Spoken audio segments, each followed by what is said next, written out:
the commander of the U.S. nuclear arsenal says he would not blindly carry out an ordered strike by President Donald Trump. General John Hyten says he's well aware of the rules of engagement with nuclear weapons, telling an audience of senior political, military and diplomatic officials gathered in Halifax that he's thought about this a lot. If you execute an unlawful order, you will go to jail.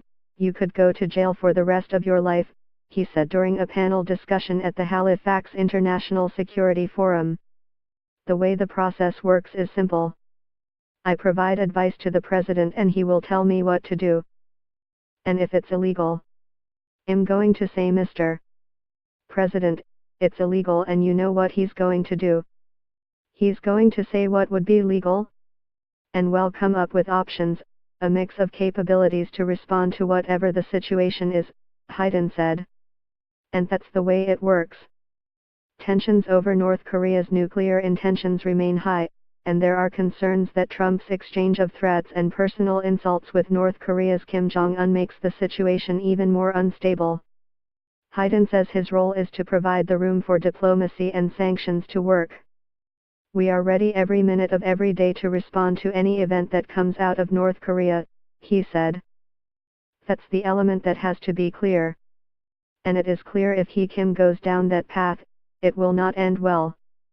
But those international efforts, especially diplomacy, don't appear to be working, says Sung-Han Kim, director of the Ilmin International Relations Institute at Korea University, in Seoul. He told the summit North Korea has deployed nearly 1,000 short-range ballistic missiles and is close to being able to fire a nuclear missile capable of hitting targets in North America.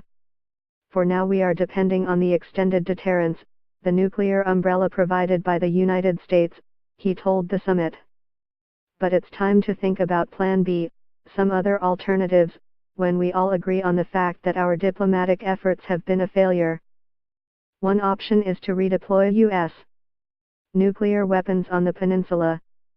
Another is for South Korea to have its own nuclear weapons. Hyten doesn't agree. He was in South Korea 6 weeks ago to guarantee the U.S.